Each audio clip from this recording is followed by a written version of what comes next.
Hey everyone, today I'm bringing you a little review on the 5-Star Gear T1 Survival Knife.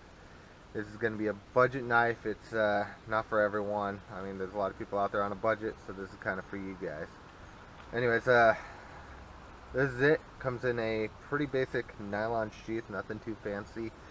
Has snap retention, has a little caddy here for the Firesteel, which is included, which also has a whistle on the back. For belt loop on the back, decently well stitched. It's just shy of 2 inches. It's definitely bigger than that 1 3/4. So it'll fit most belts on the market that are common. As far as the knife goes, it's kind of a gunmetal gray. They offer it in the Paracord wrap. They do olive drab green, like a survival orange, and then black. And as far as the blade goes, the metal is a 420 stainless steel, which you know, if you're big into knives, obviously you know that that's not that great of a steel. It'll get sharp, but it's not going to hold an edge. It is very rust resistant, which is nice if you're in a damp environment. Overall length, you're looking about 7 3/4 inch overall. On the blade, looking about 3 1/4. The Paracord wrap, they advertise about just under 60 inches in length. I'll probably pull that off and measure it just for kicks. But weight advertised is 4.6 ounces with just the knife, and 5.4 ounces for the knife and the sheath. I weighed it myself to, you know, include that. Weight for just the knife actually came to 4.5 ounces, so slightly lighter than advertised. And then with the sheath, 5.7 ounces, so slightly heavier than advertised. And then with the knife sheath and Firesteel came to 6.1 ounces. Not that bad overall. And just a little bit about 5-Star Gear. It's actually owned by TrueSpec, which makes some clothing, jackets, tactical pants, and some other gear. The 5-Star Gear line they've had for a little while, but in the last year or so they've really picked up on it and pushing a lot of other outdoor survival goods. In fact, they picked up Alan. He's one of the contestants from Alone, and so he's one of the spokespersons. And you know, I'm pretty excited to see what they come out with this year, because a lot of the stuff I've actually used from 5-Star Gear so far has been really great. So it'll be really interesting, like I said, to see what they come out with. Anyways, give me a couple of minutes. I'm gonna find some wood that we can mess around with and do some batoning and feather sticks and a couple of bushcraft tasks. Alrighty, so I collected a little bit of dead wood here. It's actually a pretty hard wood. Not sure exactly what it is, but anyways, gonna give it a try here. Get some feather sticks. Yeah, I didn't mention earlier.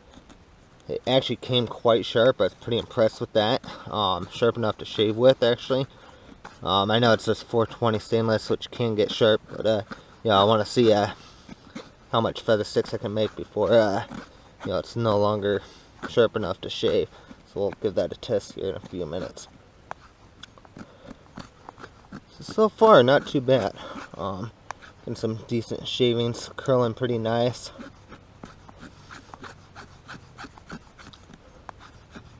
A little bit better than I thought it was going to do, actually. It's a decently thick blade.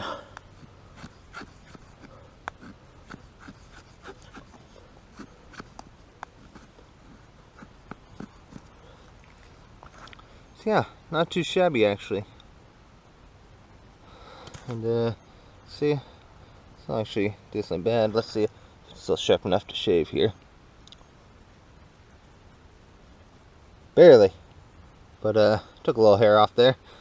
So gonna try a few more things. Give me a couple minutes and we'll see what we can do.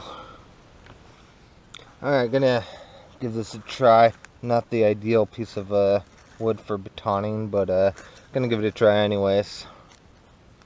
See what it does.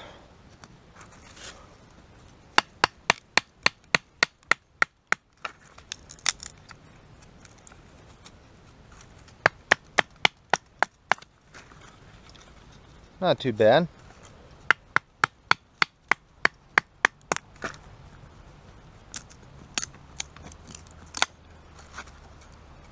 I can live with that. Yeah, I'll go ahead and give this a try. This is the Firesteel it comes with. Haven't used it too much, but let's see here. I was going to mention the spine on it is rounded, so you're not going to be able to get a spark off of that. Yeah, it does nothing to catch a spark. So we're going to have to use a blade on it.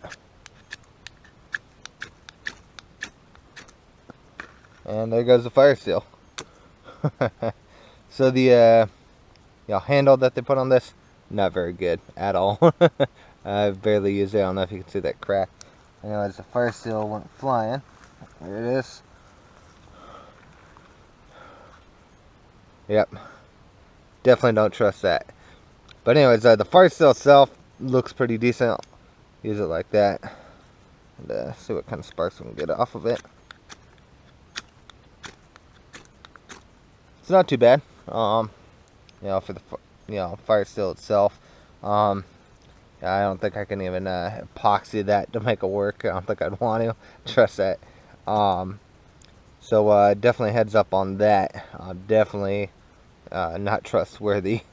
Anyways, so far that's it. I'm gonna do some more damage and test and see if there's anything else I can break on it, or anything I don't like, or anything I really do like.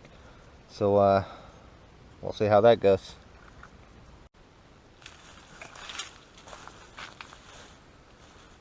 Hey everyone, TacticalBushcrafter here. Today I'm doing a little review on a inexpensive kind of budget knife for those of you that are looking for a simple knife that won't cost you an arm and a leg. Anyways, this is the 5-star Gear T1 survival knife. It's owned by True Spec. Primarily makes clothing and some outdoor gear, but recently they kind of picked up their 5-star gear line and started producing a lot more stuff. So anyways, this is it. Pretty basic. It's got a 420 stainless steel blade. It's got about a 3¼ inch cutting blade. It's a 7 3/4 inch overall length. Comes with a real basic nylon sheath, nothing fancy. It do the trick. I wouldn't trust it for real heavy use, but I'll fit up to like probably 1 3/4 inch belt, and it does have a snap which secures it pretty good. It does have a little bit of playroom once it's snapped. It can come out, but it takes a little bit of work to get it out. Normal use probably wouldn't see it budge at all. Anyways, it does come with a Firesteel striker and a whistle on the back end here, and I'll test that out. I actually had not done any strikes on that yet. The paracord on the handle is available in black, olive drab, green, and kind of a survival orange. Advertised weight on it is 4.6 ounces for the knife alone, although when I weighed it is 4.5 ounces. Not a big difference, but I figured I'd let you know. They say 5.4 ounce weight with the sheath. It's actually 6.1. That's including the Firesteel on that. That's 5.7 ounces for just the sheath and the knife. So a little bit of discrepancy there. Again, not a real big issue, but figured I'd include it in the review here. It's pretty good. The grip allows for nice firm handling. Even if you were to have to stab something or something like that, your finger does not really slip out. Try to actually hit a few things, and I was actually quite surprised how well it my hand stayed on the knife, and just no slippage and didn't slide forward at all. Ergonomically, I mean, it's actually pretty nice. But give me a couple minutes here. I'm gonna collect a little bit of wood and show some options. One thing I did want to mention, I know 420 stainless steel is not a real great steel. It does get sharp, but anyone who really into knives or anything like that, it's not that great of a steel. But just to show you here, it is quite a sharp knife, sharp enough to shave. So you know, I'll give them kudos on that. But we'll see how the edge holds up and go from there. And here with the final thoughts on the 5-star Gear T1 survival knife. Overall, pretty good knife. It took a lot of abuse. I chopped up some oak and some pine today, batoned through that pretty well. Actually a lot better than I anticipated. Obviously you saw the mishap with the Firesteel. It is what it is on that. I want to suggest that Firesteel is your only fire option. Typically I never would suggest having, you know, 3 or 4 ways to make fire all the time. But a lot of other options under $20 as well. I will mention that. One of the few would probably be from Mora. A lot of good options out there from them. Just keep in mind most of their knives are thinner blades than what you'll find on this, so they're not going to take as much of a beating, but they do have a better steel. It's going to hold the edge better. You know, one thing with the Moras, you can fillet fish pretty easily with those, where this is not going to be ideal for filleting a fish. You know, another thing with the Moras, you get a really nice plastic molded sheath, which I do prefer. But again, I mean, it's all trade-offs, and you know, really depends on the end user's application. But overall, like I said, I give it a thumbs up as far as the knife goes. If you like the video, please like and share. If you have any questions or comments, leave them below on the video link or the Facebook page. And thanks for watching.